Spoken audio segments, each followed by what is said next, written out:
Remember last night when somebody come and tell me, so them a call me. So my phone they 3 days now because I can't take no charge because see it, this is something in a hit.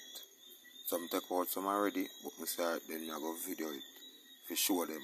So I tell them say the phone it nah go down in a hit good, so that means there's something more stuck in there. But weeks now I consider that because if charger now go down night good, but now it nah all night like your charger you put night dust nah firm up in a hit. It does feel like it nah go down in a hit. So I see them tell people always believe what me say. So me say me I go use a needle, or somebody say you can't use a needle. Me have to go at the phone place and make them kind of figure out that no, me always smart. Me can't tell what the things. So see do me use a needle and take it out. That's all me do. Use a needle and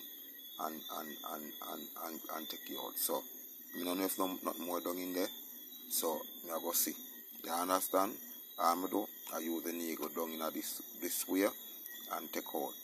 Use it behind the back of this same way and take out. You understand? Let's see what I go and again feed down in there.